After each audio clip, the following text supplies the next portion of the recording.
Bethel Clouds TV, empowering lives.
Amen, amen. Yesu we nakupenda, Bwana Yesu we nakupenda, Yesu we nakupenda, Bwana Yesu we nakupenda, kama vile wewe ulivyonipenda kwanza nakupenda. Yesu, Yesu, haleluya. Weka mikono yako juu kwa Yesu. Cheza na mwana hii kidogo kidogo jamani kwa Yesu. Haleluya.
Jehovah,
glory and the honor. We worship you again. Wewe ni Mungu muumba mbingu na dunia. Hakuna Mungu mwingine kama wewe. You are gracious God. You are wonderful God. You are our Father, the King of kings, the King of glory. There is nobody, there is nothing on earth or in heaven that can be compared with you. You are everlasting King, and we worship you, Father. In Jesus' mighty name, we pray. Somebody say amen. Nipatie hai. Nashukuru tena kwa kuwa pamoja na nyinyi. Mungu awabariki sana. If there is a seat in front of you, it says it is your seat. If there is a seat in front of you that is vacant, it was waiting for you. That is why it is there. We are still in the topic ya salimia mwenzako au mwenye yako karibu, muulize unaitwaje, unatoka wapi, na mbona unakaa familia.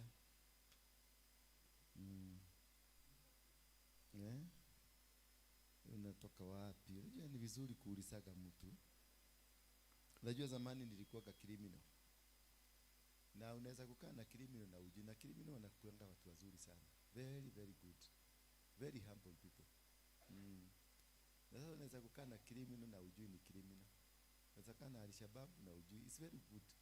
Ndio hata ukikuja kuulizwa huyo mtu mlikuwa mmekaa na yeye, ulimuona vizuri, unasema sikumuona.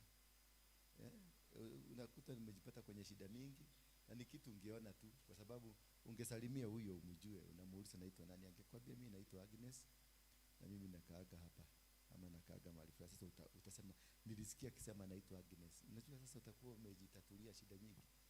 Lakini sasa criminal anakujaga natulia kama sana, wewe ametulia hivi vizuri, utakaa na yeye afanye vituko na aende, uulizwe ukose kujua. Habari zenu? How are you? Thank you, thank you. Nipatie hai baba. We are still in the topic of dreams, sindio? Episode? Yeah? We are in episode 7. Kumaanisha mutiadeka, mutithomaga andu haya. What is wrong with you?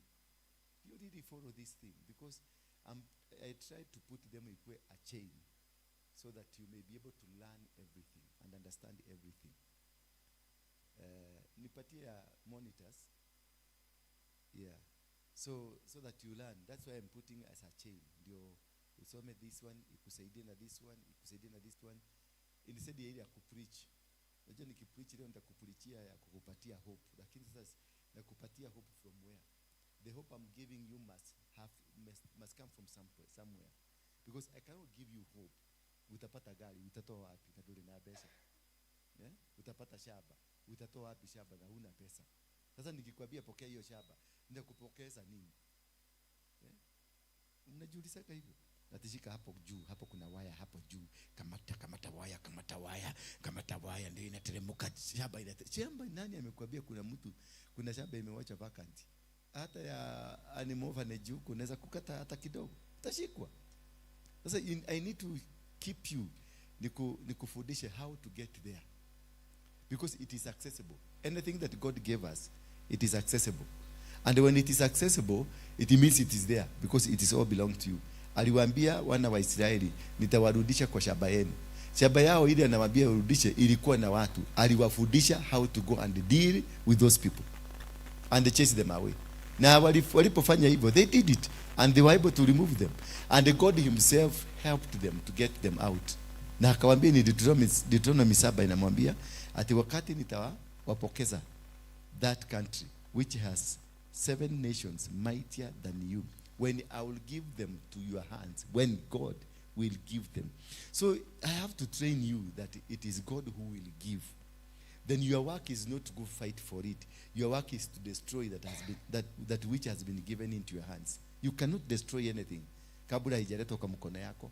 Huwezi kushinda muizi, mchawi, murogi, devil worshipper kabla hajaletwa kwa mkono yako. Wale watu wanakurogaga, you cannot. Huwezi kufight until hata kama ni kamchawi kamdogo hivi, hawezi kukapishida kama hakajaletwa kwa mkono, because you don't have power. Hauna uwezo wa kumalizana na hawa watu, because these things is spiritual. You are not spiritual. You are not a spirit. You are a human being. So God has to fight it for you first then he will hand them over to you, the body. Sasa hiyo body nakwambia, this is how you shall deal with them. You shall surely destroy them. You shall surely dismantle them. And that is what happens. Bwana Yesu asifiwe sana. So it is paramount and very good for you uandike tufuata hizi episode vizuri, then they will help you.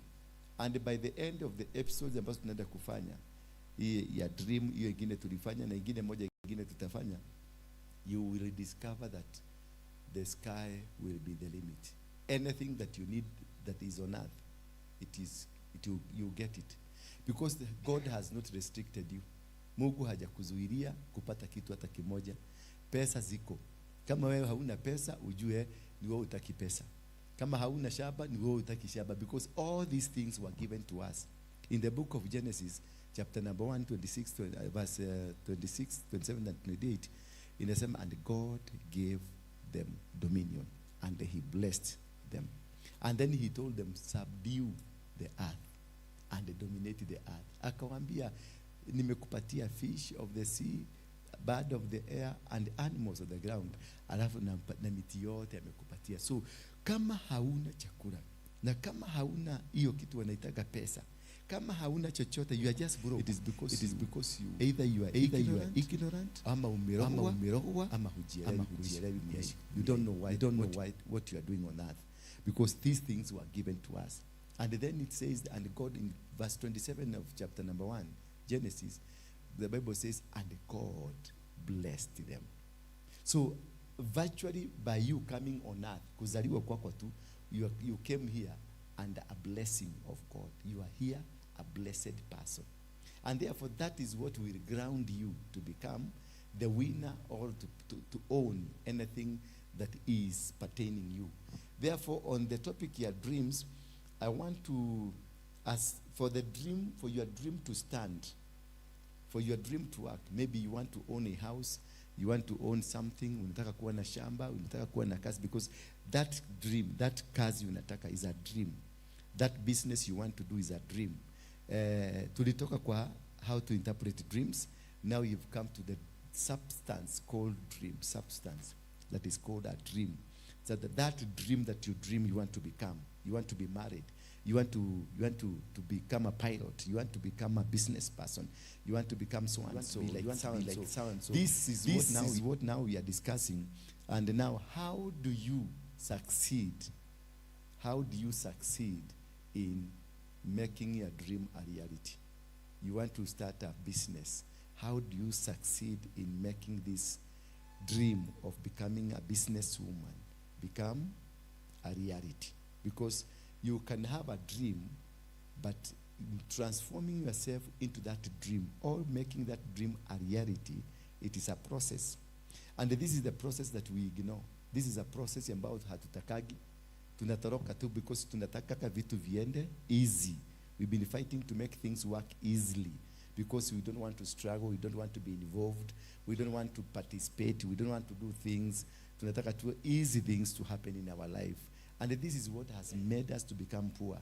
Because you can have a big dream, but become very poor.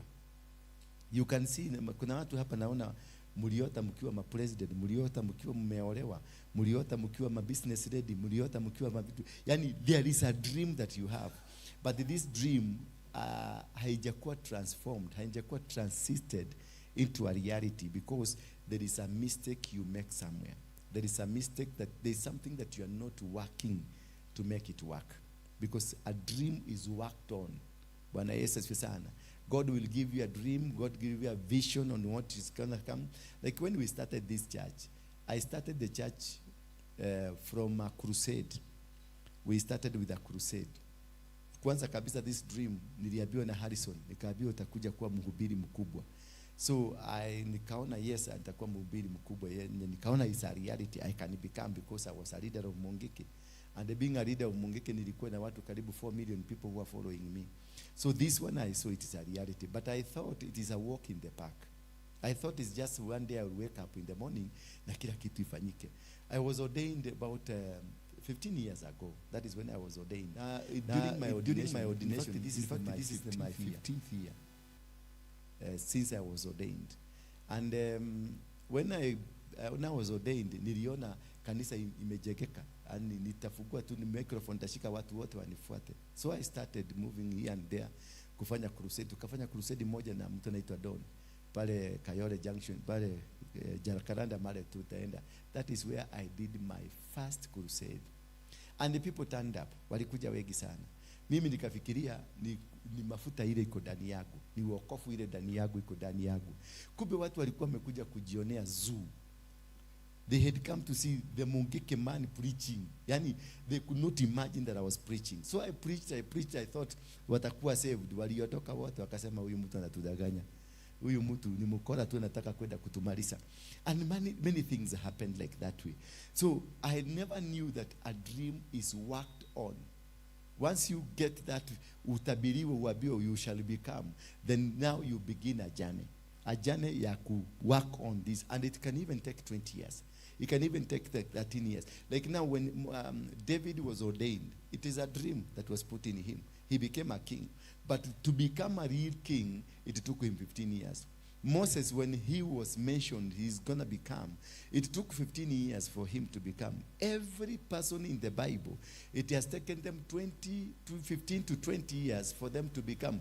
There is a process of being ordained and being what? Yeah? I didn't.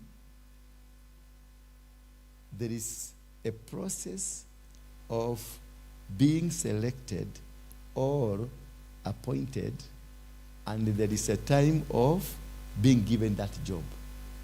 You may be ordained, yes, today, but the time of appointment to get a letter for you to start the job, it takes 15 years.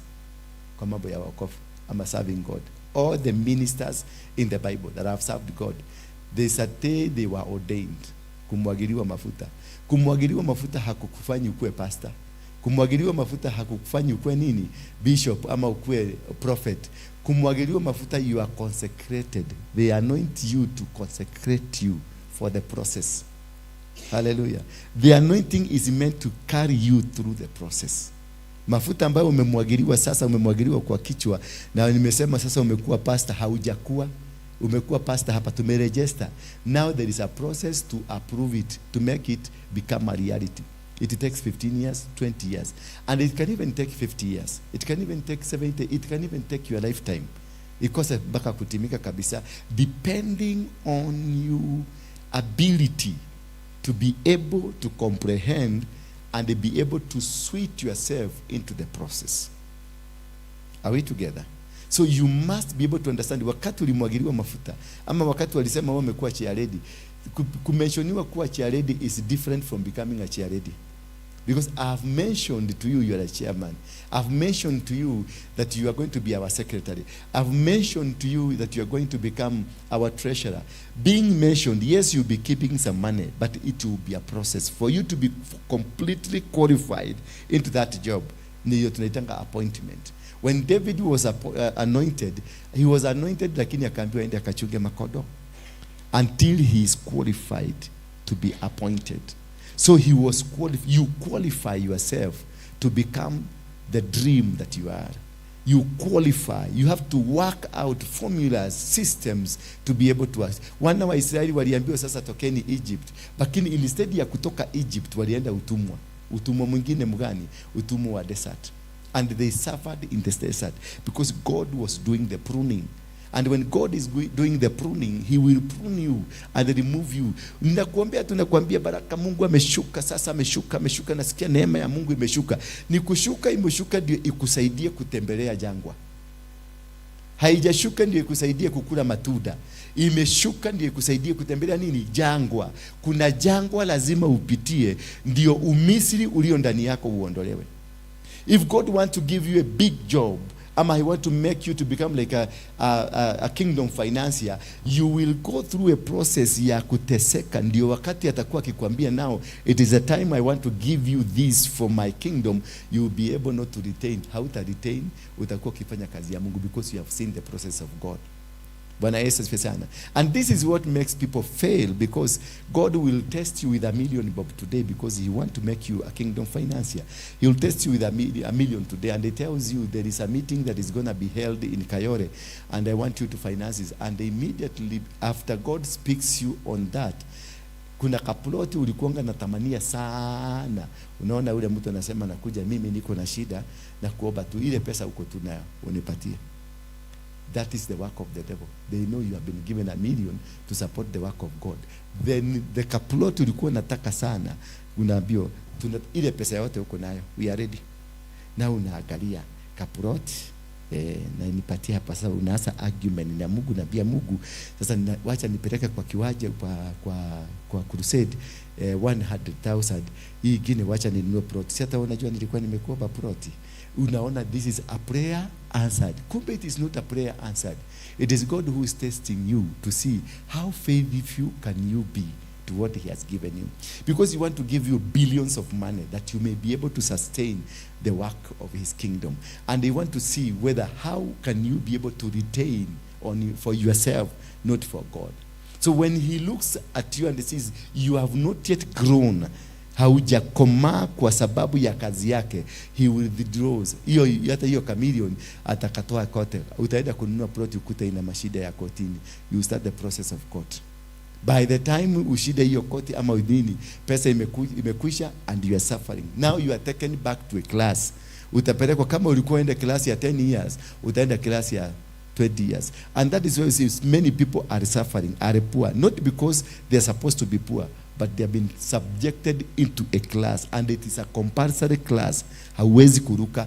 Sasa hata ukikuja hapa ni kuombea, nitakuombea niseme nimeona break, Mungu atanionyesha this woman is a rich woman, this is a billionaire, and nitatabiri Bwana anasema wewe ni billionaire, na kutoka leo ameachilia mali yako, zimeachiliwa, but you have to complete the class.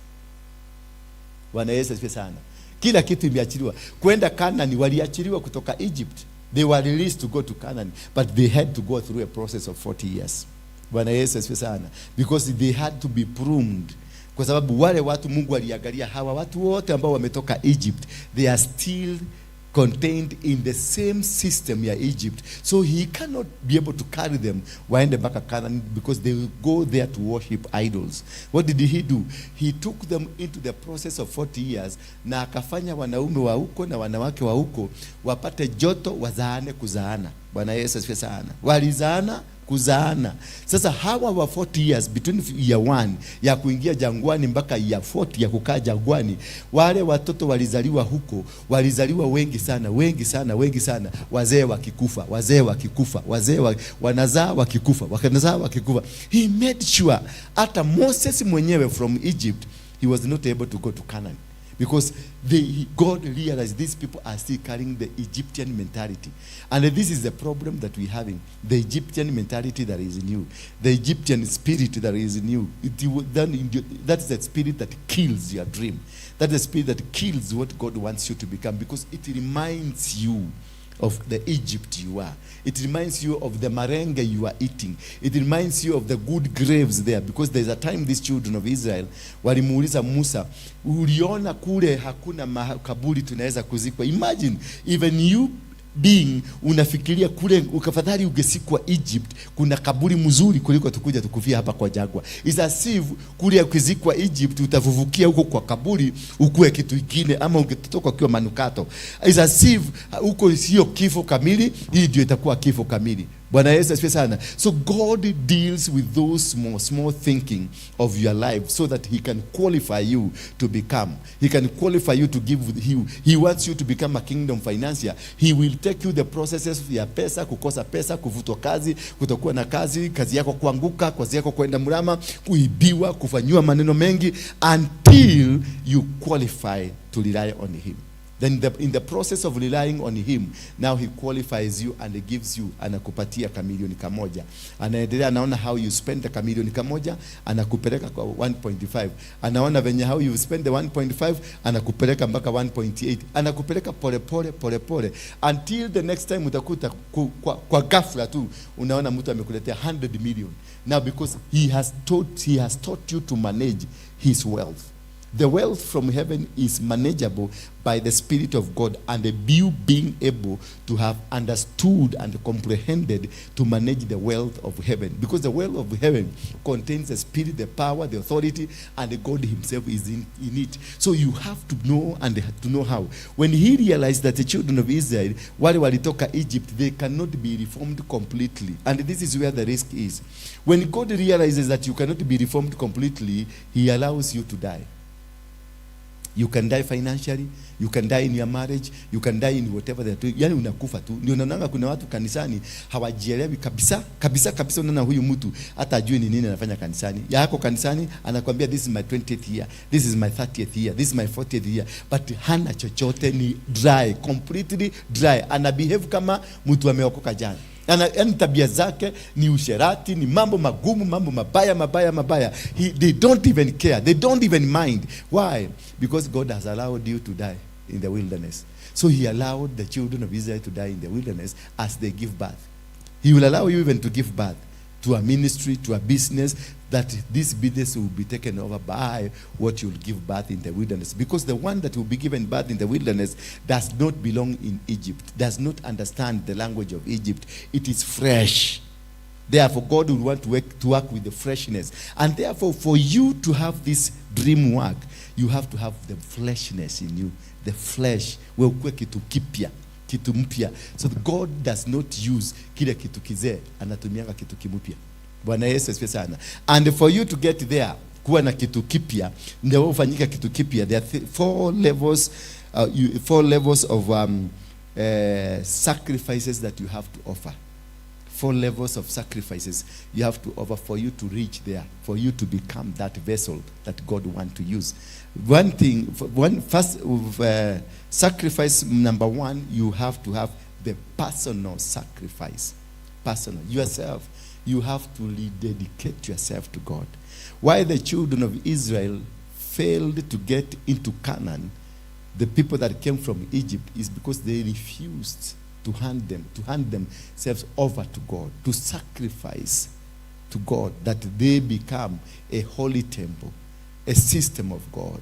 They fail to sacrifice completely, that they become a whole thing that is supposed to become that of God. In the book of Romans, chapter number 12, verse number 1, I appeal to you, the book of Romans, chapter number 12, verse number 1. I appeal to you, therefore, brothers, by the mercies of God, to present your bodies as a living sacrifice, holy and acceptable.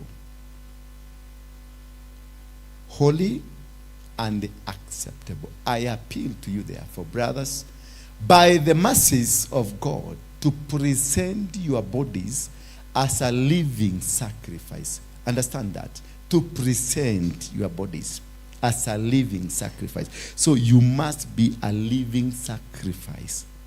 Personal sacrifice is a living sacrifice. For you to start the job, to start the process of God, you must hand over yourself to become a sacrifice. Then to present your bodies as a living sacrifice, holy. These bodies must be holy and acceptable to God, so that God can be able to use you. And therefore, which is your spiritual worship.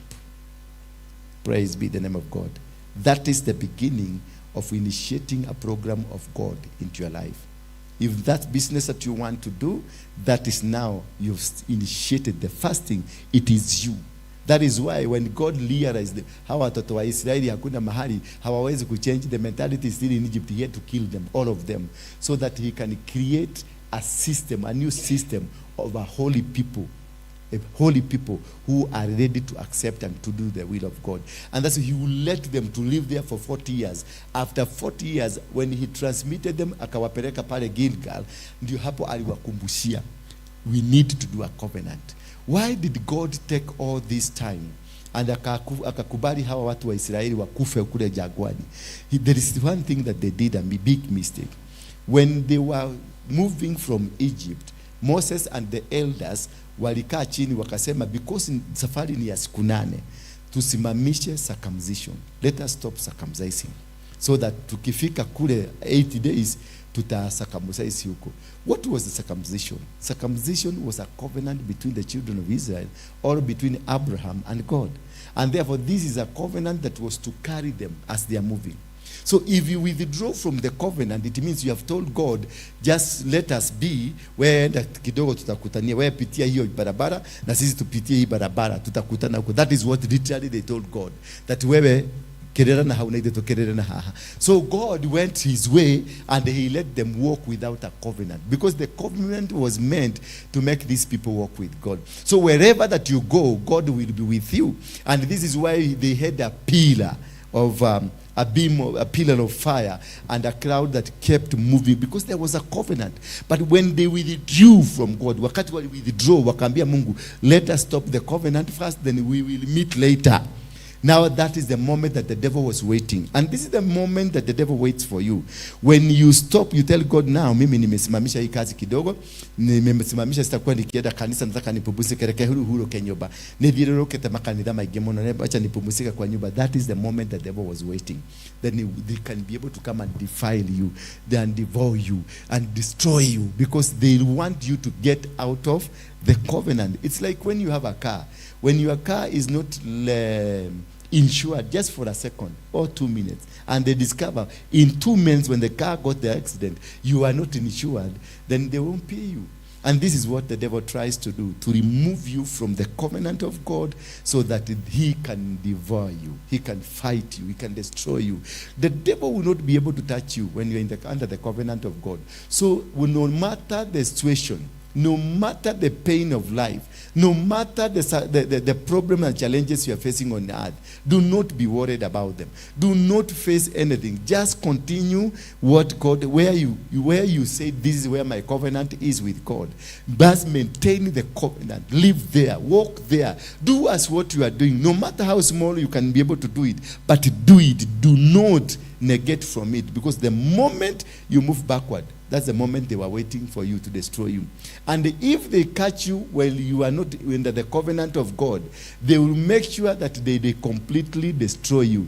The children of Israel, they were destroyed in the desert as part of the plan of the devil, not the plan of God. Because when they withdrew from God, the devil never allowed them to come back to God. The devil never allowed them. And when you withdraw from God, he will never allow you. He will keep you busy, moving you up and down, so that usiwahi kurudi hata siku moja kurudi kwa Mungu. Because wanajua ukiwa kwa Mungu hawawezi wakakugoga, lakini ukiwa nje kadogo wanakugoga. Na wakikugoga, wakikushika, wata make sure wamekumalisha. Wata make sure hautarudi tena na hautaitanishwa tena na Mungu. Bwana Yesu asifiwe sana. And that is how the children, wana wote wa Israeli walipokuja, their dream was shattered in the desert. All of them, apart from Caleb and Joshua. And why Caleb and Joshua? Because this keeps people asking questions. Ni kwa nini tu alibakisha Caleb and Joshua? Alibakisha Caleb and Joshua because Caleb na Joshua ndio watu walinunua the vision. They were the one who were able to buy the dream of going to Canaan. The rest never bought that dream. Hata Musa mwenyewe, he never bought the dream of going to, because he was told of when Moses had sent them when it was spiritual mappers to go and do the mapping, spiritual mapping. Walipofika kule, there were 12 men.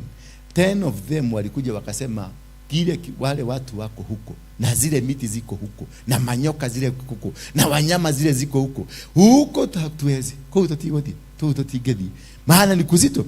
Lakini Joshua na Caleb, they brought in a positive report. They said, yes, this story we are being told by these 10 people, it's true. But if we go with our God, if we go with what? Our God, we will conquer them. So that only notion of saying, if we go with our God, if we go with our covenant with God, we will make it. So God noted, these people have realized, I am powerful and I have a covenant. I'm going to walk with them in the covenant that I have sworn with them. And this is Joshua and Caleb. They're the one who sustained. When these guys were in the desert, they were supposed to die, all of them. But because of Joshua and Caleb, what God was put into them, carried them. There is one person who can be appointed in an area to keep people alive. Yaani yeye tu peke yake. Watu wanaishi hapo dunia hiyo kwa sababu ya huyo mtu, maana kuna covenant ako nayo na Mungu. And this person is you, that you need to keep the covenant of God walking, moving and doing, because you are righteous, because you are an appointed person by God to represent God by carrying upon the covenant. It is not about how holy they were, it was about the covenant. Bwana Yesu asifiwe sana. It's not how holy you are in the business. It is not how holy you are in whatever you are doing. It's about the covenant you are carrying with God, because God is a promise keeper. Whatever he said he will give you irrespective of what you become. He told Abraham, before he had a generation, that your generation will go for the 400 years of suffering. But I will come and remove them and take them back. Then Abraham didn't have a baby. Then Abraham didn't have anybody. He didn't have a generation. But God spoke to him and told him, your generation will get into trouble. And once it gets into trouble, I will send people to come and remove them. And then he sent Moses. He prepared Moses because he had a covenant with them until they withdrew the covenant. That is how they went and died. All of them in the desert, apart from two who realized we need to walk with the covenant. If you realize that you need to walk with the covenant, then God will protect you, because God protects his covenant. God is not a respecter of persons, but a respecter of his covenants. He walks with a covenant. He says he will never forsake you nor leave you. He will never abandon you. He will never put you to somewhere. He will walk with you as he promised you. And that is why when he comes to Joshua, he tells Joshua, now that Moses has died, I want you to rise up and take my children to where I promised their fathers. So it's about a covenant that he had. God will never break a covenant until you break one. God will never abandon you until you abandon him. When you abandon him, you remove yourself, ndio unakuta mashida inakuwa. And this is why your businesses are not working. This is why your marriages are not working. This is why our lives are not working. Why? Because there is abandonment of a covenant. And this is enshrined in the personal sacrifice, because you have to completely sacrifice yourself to God, live with God, walk with God, do everything with God as he had a covenant with your fathers. Praise be the name of God. And therefore, let's get to number 2. We must be able to raise a sacrifice of praise and worship. A sacrifice of praise and worship. This form of a sacrifice of praise and worship, this is what attracts the presence of God towards you. When you worship, like David, he could worship. This is the book of Hebrews, chapter number 13, verse 15. David worshipped God until he could remove his clothes. The clothes would just go. Paulo and the sailors, they worshipped God until milango ya jela ikafanya nini? Ikafuguka. Through him, then let us continually offer up a sacrifice of praise to God. That is the fruit of lips that acknowledge his name. Are you getting me now? That through him, then let us continually offer up a sacrifice of praise and worship. When you praise and you worship God, it is a sacrifice that produces a fruit of lips. Kutoka kwa kinywa chako, the confession, kuzungumzia Mungu, kunena makuu ya Mungu, kunena mazuri ya Mungu, kunena neema ya Mungu, kunena baraka za Mungu, kumtukuza Mungu ndio akue Mungu. Wacheni Mungu aitwe Mungu, maana ni Mungu mwenye ahadi. The fruit of the lips that acknowledge. When you worship, when you praise and worship God, you acknowledge the name of God. Bwana Yesu asifiwe sana. And when you acknowledge the name of God, you acknowledge his processes, because you identify yourself with God. You identify with yourself with the Jehovah Jireh, Jehovah Nisi, Jehovah Shammah, Jehovah nani? Jehovah Elohim. Zote hizo. You identify yourself. For you to stand, you have to identify yourself with God. Your name has to be engraved in the processes of God and in the life of God and in the systems of God, so that you can, when you have this name of yours engraved under the praise and worship, by acknowledging God, then God will acknowledge you. And when God acknowledges you, it means he will command all his resources, wherever they are, to follow you. Not you to follow them, to follow you, and they will come. They will be told, overtake this man, because this man is a blessed man. And this is what we find in the Deuteronomy chapter number 28, verse 1, that if you diligently follow and do the will of God and become obedient to the word of God, these blessings will come, will follow you, and even overtake you, because of what? You have acknowledged, you have agreed to walk with God. You have agreed to do things with God. You have agreed to stand. And if you faithfully obey the voice of the Lord your God, being careful to do all his commandments that I command you today, the Lord your God will set you high above all the nations of the earth. He will set you high above all the nations of the earth. Why? Because you are ritualized in the covenant of God. You have been acknowledged. You acknowledged the word of God. You acknowledged God. You acknowledge the systems of God in you. And therefore, when you acknowledge God in your system, then this God takes over you, controls your business. And this is what will make your business to grow. And this is very important for you to note. When you are doing this praise and worship altar or sacrifice, you need to have your own personal sacrifice. No, your own altar in your place of worship, in your place of stay, like your home. Kwako nyumbani, unakuwa na place where you go and praise and worship God. You create the atmosphere ya worship kwa nyumba yako. Kwenye kazi yako, you create atmosphere of worship. Ukienda kwa kama uko na gari yako, you create atmosphere of worship. Wherever you go, you create atmosphere of worship, because this is what will acknowledge God and allow God to be part of your system. When you allow God to be part of your system, then God will be part of whatever moves that you're doing. God will make everything that was not working to work. Why? Because he is part of you. He is working with you, and he will make you become a winner. Then number 3, we look at the altar or the sacrifice of prayer. The sacrifice of prayer is a very important thing. That's the book of Leviticus chapter number 6, verse number 13. The sacrifice of prayer. The fire of your life, the fire of your ministry, the fire of your business can only be lifted up by the sacrifice of prayer. If you are without prayers, you find the fire goes down. If you cease praying, that's what say, pray without ceasing. Fire shall be kept burning on the altar continually, and it shall not go out. In the altar, the fire will be there continually, and it shall not go. This is why we have intercessors.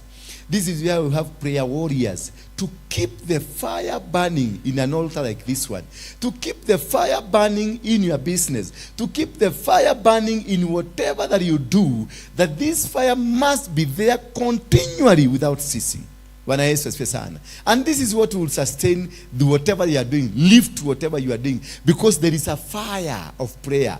The prayers bring the fire, Holy Ghost fire. You find an atmosphere, a house like this one, it's a sanctuary where anybody akiingia pale anasikianga kuna presence ya Mungu. Why? Because there are people committed into prayers. There are people who are really praying. There are people who are doing this job. Yani, their job is to pray, to put fire here, to uplift here. Kazini kwako, you need to have a similar situation. Katika mahali umeajiriwa, similar situation. Where you do your business, similar situation. As you are walking by the road, similar situation. That is where you see people like Muslims are ahead of Christians. Why?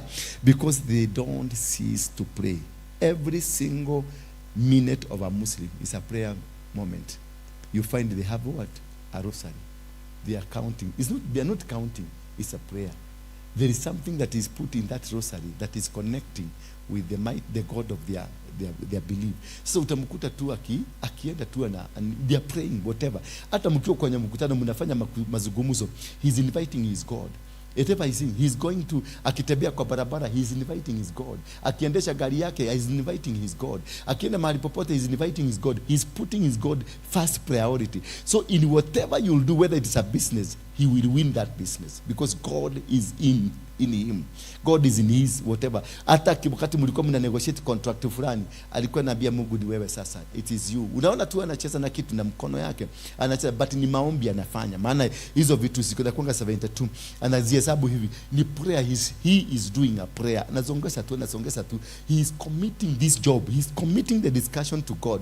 He is committing. So hakuna kitu kitafanyika akose kushinda because he has completely committed this business deal. Hiyo mnaongelea na Mungu, ana commit na Mungu, akiomba tu kule moyoni anasema Mungu wewe nisaidie, Mungu wewe nisaidie, Allahu akbar, Allahu akbar, rasulullah la salamu. Anaendelea kuzungumza, mkiongelea tu ana involve Mungu. Lakini sasa wewe ulikauka kutoka kwa nyumbani, umekauka, you didn't pray, ulitoka tu ni kama umekula ugali, umekula turugi yako na umetoka unakimbia na kibagi chako unakimbia. You don't even mention God. Ukifika huko ndio unaenda kwa sababu kuna tumaji ulipatiwa na Waruinge ama tumaji ulipatiwa na TB Joshua, unaenda una spray kwa mdomo ati sasa ukienda kulirisi maneno. That is not prayer, that is idol worshiping. When I give you water, wewe ndio kaspray kwa mdomo, ndio muende mkaongea na mtu akusikize. Hiyo ndio inaitwa uabudu wa shetani.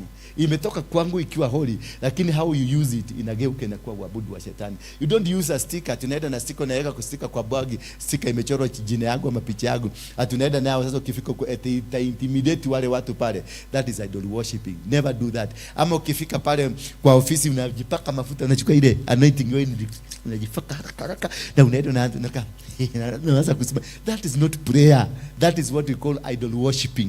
Bwana Yesu asifiwe sana. Do not take articles, any article, no matter from whose spiritual leader it's come from. Don't take it to go and intimidate a situation for you. That is not prayer.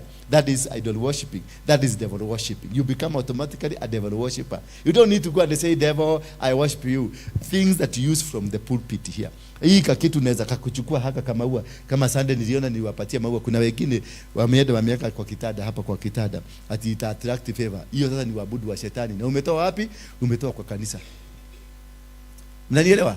So don't do that. Don't take an image of a person, because the Bible says so. Do not take an image of a thing or of a person to go and use it. It may work, yes, but it is that side worshiping. It will fail at some point. Bwana Yesu asifiwe sana. So raise this kind of a prayer.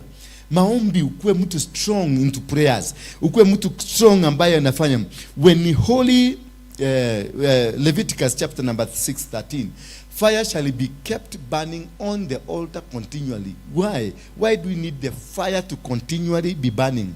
Because also the presence of the devil ya kukuattack katika maisha yako, it is frequent. It is not stopping. They are attacking you every moment, every time, every second there is an attack against you. And therefore you need also to counter it by putting fire, making sure the altar ambayo umetolea sacrifice ya prayer, it is a fire altar. It's in a release fire kila wakati. And when the devil does not fear you, ati kwa sababu umeenda katoroni, umeenda kuomba siku 3 na umeomba na unasikia very powerful prayer. The devil does not fear such kind of prayers. He doesn't care. Hata ukuja hapa saa tunakuja hapa lanja watu tunakuja tunaomba na niombe maombi mazito. Hata ukitoka kunasikia the presence of God. The devil is not afraid of that. The devil is only afraid on a fiery prayer, that every single moment there is fire around you, he will not touch you. But if he knows unaombanga saa 7, utarudi kuomba saa 7 usiku, ataongojea ipoe saa 8 itakuwa imepoa akuattack. Saa 9, saa 11, saa 12, saa 10, saa 1, saa 2, saa 3 atakushughulikia. Sasa atarudi kukuogopa saa 7. Na akimaliza najua saa 7 ukimaliza kuomba, then kutoka saa 8 kwenda chini ni kungorota tu, saa hiyo tena na kugoga. Atakugoga vizuri na atakuwa akikugoga vizuri because you are predictable. A Muslim who walks with a rosary, he is not predictable. Anafanya kazi na maombi yake inafanya kazi because ako na fire. Kuna mzunguko wa moto ambao unamzunguka mahali popote anaenda, ako na mzunguko wa moto. Wewe unakuaga hot 1 hour in 24 hours. Asa anajuaga saa 7 ndio unakuaga hot. Ataenda kukula lunch. Akikula lunch akishiba anakuja. Anajua saa 8 sigone kongolota. Kwa sababu umekula ugali, tumbo inatoa tu moto. Tumbo sio moto ya biguni, ni moto ya tumbo. Sasa sasa hiyo anaanza kukushughulikia pole. Akigojea another 1 hour about tena utarudi. You are supposed to be worshiping, to be praying. The altar of prayer inakuanga pamoja na wewe. Wherever you go, you walk with it. Whatever you are doing, you are around. Whatever, maybe hata ukiwa kwa choo, unatembea nayo. Hata ukienda mahali popote, you commit this to become a prayer. You become yourself an article of prayer. Wewe unakuwa mwenyewe, wewe ni vessel of prayer. The devil will never be able to touch on you because you are continually praying. And this is why mostly what we do in churches and in our families, we commit into, unakuta kama sasa hapa tunakuwa na a team that is praying, our prayer warriors. Then these prayer warriors are subdivided into hours. Bwana Yesu asifiwe sana. Unakuta tunapanga kutoka saa 1 mpaka saa 12, tuko watu 6. Tunagawana masaa mawili. Wewe ndio uko duty because you are supposed to be continually on duty. By masaa mawili ya Roda, masaa mawili ya Jerry, masaa mawili ya huyu, masaa mawili ya huyu. Unakuja by journey, the chain is full of fire. Kila wakati, every hour it is hot. Ikifika tena saa jioni tena tunaanza tena, it is still hot. Mpaka asubuhi it is still hot. The devil will not be able to touch. Unaona kuna families, kuna watu ambao they are untouchable. You cannot touch them. Hata ukifanya nini, the devil cannot touch them. They are fire because they maintain the fire. So you maintaining the fire in your life, that is a sacrifice that will keep you moving, that will keep the presence of God around you. And this is how you'll be able to fight and be able to destroy every enemy that is around you. And number 4, there is the sacrifice of giving. The sacrifice of giving. And this is where people, most of us have failed. And this is where watu wale wanaabudu shetani upande ule mwingine, they have succeeded. Maana ukiangalia kama the worshipers, the Freemasons, they have succeeded completely in giving.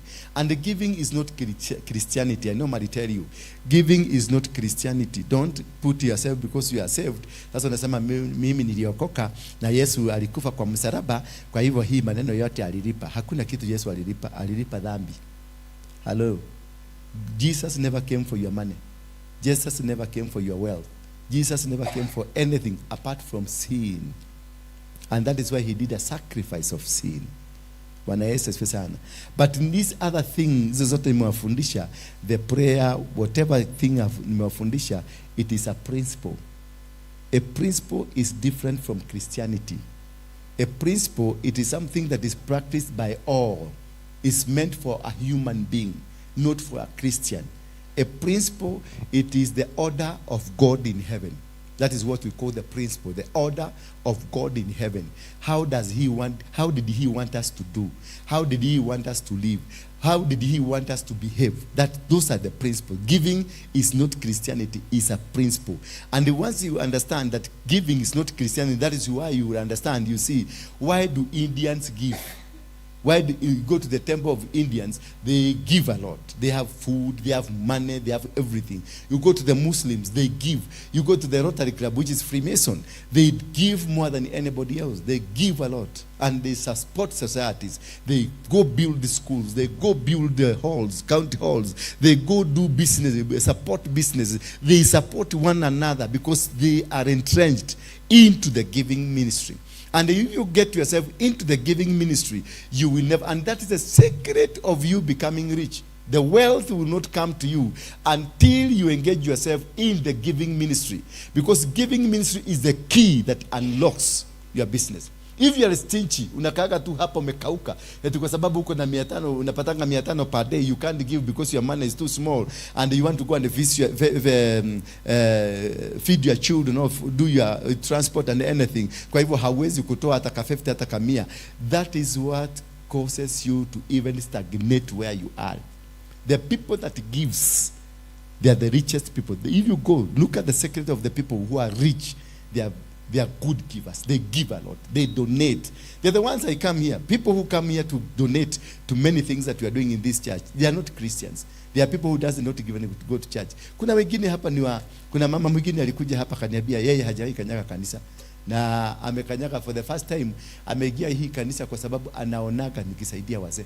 Kwa hivyo the reason of that man coming here ni kwa sababu ya wale wazee tunasaidiaga, si kwa sababu ya Yesu yangu, na hataki kujua Yesu yangu. Na mimi niko hapa na Yesu, nimekauka na Yesu, na ndio naendelea kuomba watu, nikiambia watu nisaidie.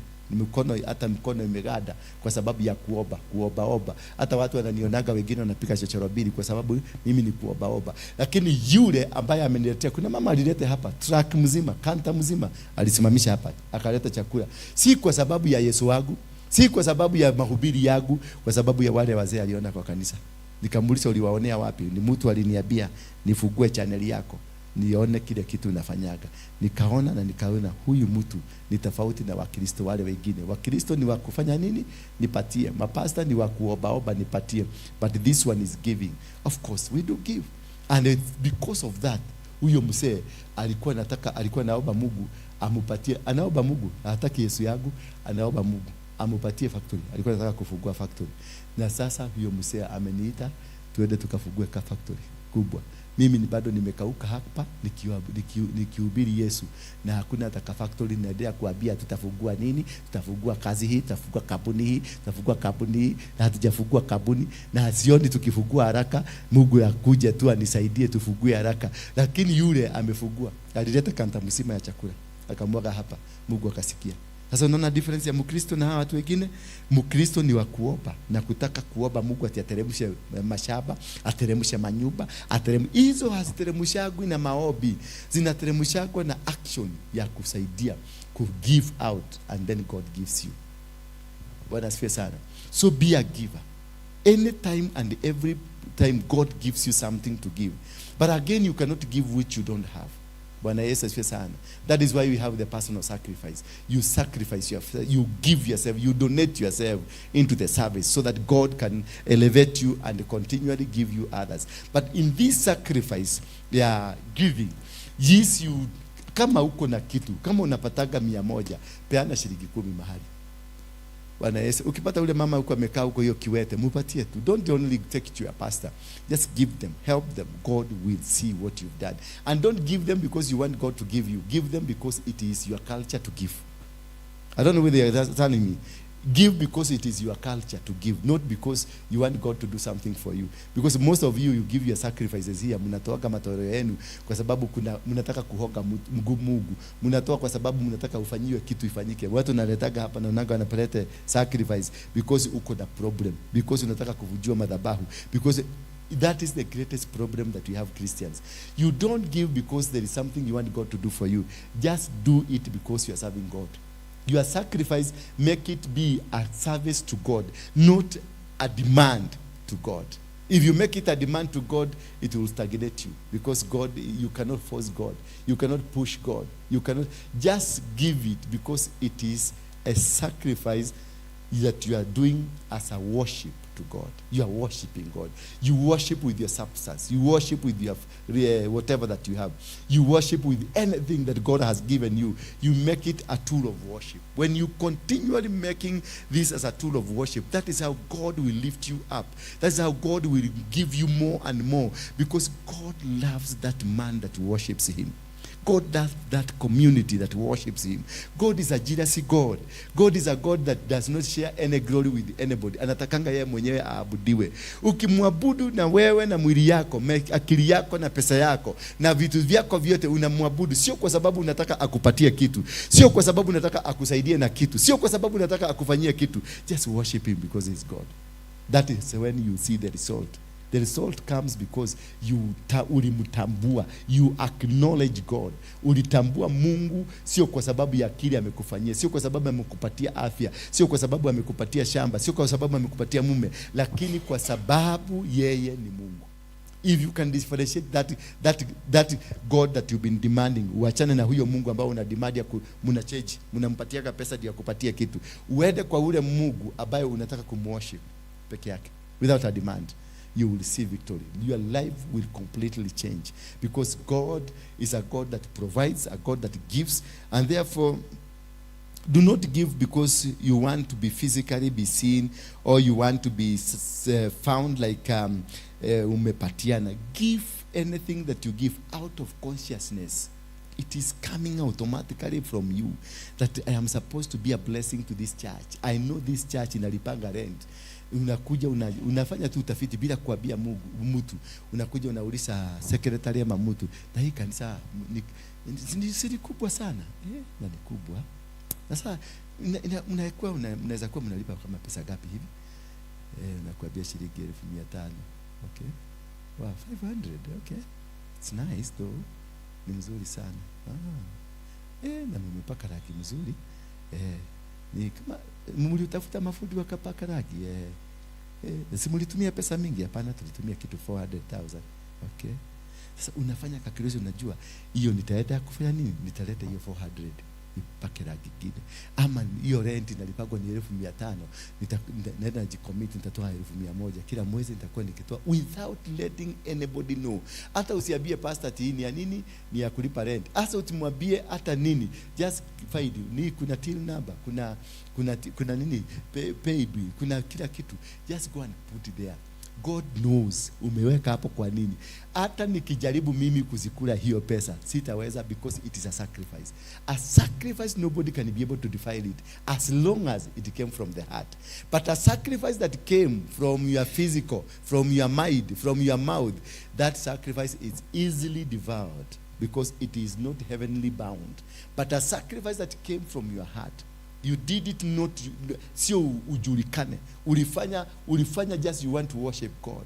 Unataka kuona nyumba yako ya Mungu inaendelea vizuri. Unataka kuona nyumba ya Mungu iko safi. Unataka kuona watu wa Mungu wako sawa. Unataka kuona watoto wale wamewachwa kama mayatima wako sawa. That is what pleases God. That you did not do for you to gain. You did it to praise Him, to worship Him. That is the victory. You can be able to get them. And you don't do this for people to know. No.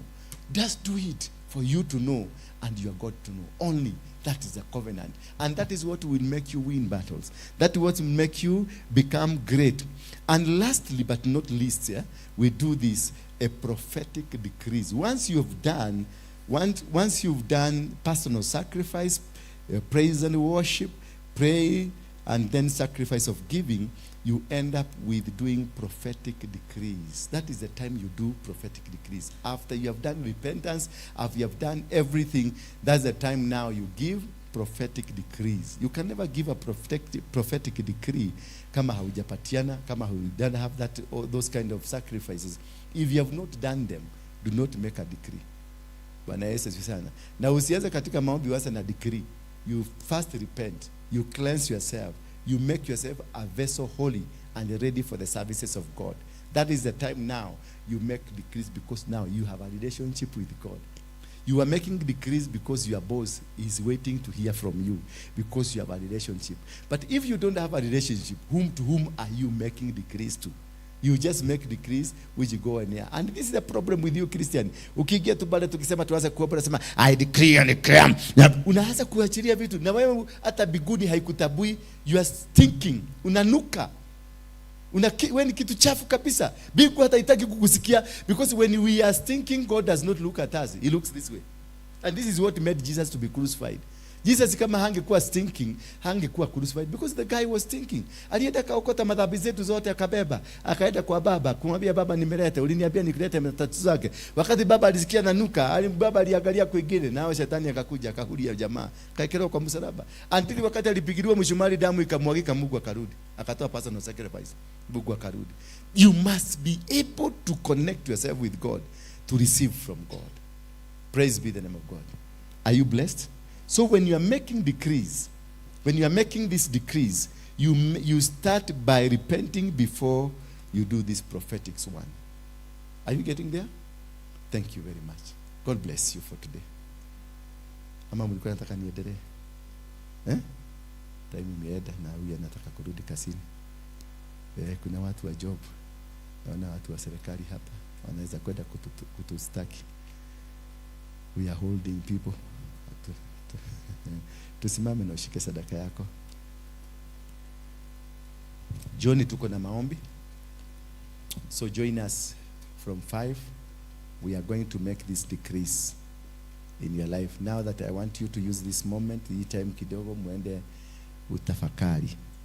hiyo maneno nimekufundisha. Ujiulize kama wewe unakuwa na personal sacrifice. Do you give us a personal sacrifice? Are you a personal sacrifice yourself? Do you do praise? Do you have a prayer altar or a prayer sacrifice?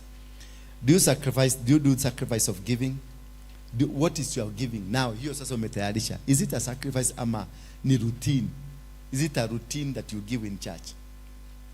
Ati lazima nikienda service, lazima niende nikatoe. If that is your idea, ati lazima ukuje utoe, that is not that's another sacrifice. Hiyo ni kupoteza, unapotezaga pesa zako. Bwana Yesu asifiwe sana. You carry it to come and worship God with it. Not because it is a routine. Not because you are to, usipotoa ni kama watu watakuona utoi. Mpaka wengine wamefika level ya kukaa hapa, unaona ameanza kushika simu anakanya na hakuna kitu anatuma. Hakuna. Anafikiria hatuna na hiyo simu ile na receive. Hiyo simu ikiingia inatuambiaga fulani ametoa. Sasa unaangalia roda ndio hiyo anakanya. Ukienda huko nakosa jina ya roda. Automatically unajua ni mimi alikuwa nadanganya, but God was watching. Al Safaricom noticed. Inua tuju sadaka yako tuiombe. Baba, katika jina la Yesu Kristo nakushukuru, nasema asante. Tunatoa matoleo yetu haya kama dhabihu ya kujitolea. Dhabihu ambayo ni ya kujiunganisha na ufalme wako. Dhabihu ambayo ni ya kujiunganisha na kazi yako. Dhabihu ambayo ni ya kujiunganisha na ibada zako. Mungu, ichukue hii dhabihu. Ikuwe dhabihu takatifu. Ikuwe mlango wangu. Ikuwe neema yangu na vibali vyangu. Na ni katika jina la Yesu Kristo naomba na kuamini. Wekelea hapa kwa madhabahu. So turn always. Usikuje kutoa kwa sababu watu wanatoanga ama ni tabia ulikuta kwa kanisa ikitolewa.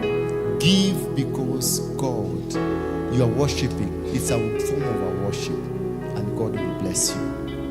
So tukutane hapa saa 11 for worship. Tutaomba because the fire we've been lit imewaka moto sasa. We need to sustain the fire and make it work completely. We need to create an army that prays, army that moves. We need to move this Kenya mpaka tuichange. Bwana Yesu asifiwe sana. Sini sawa. And now may the grace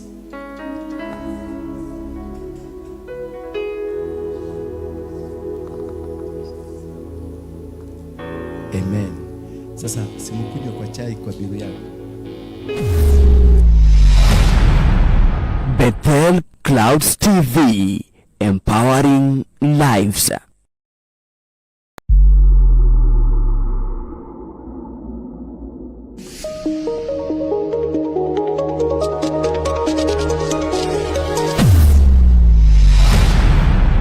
Bethel Clouds TV, empowering lives.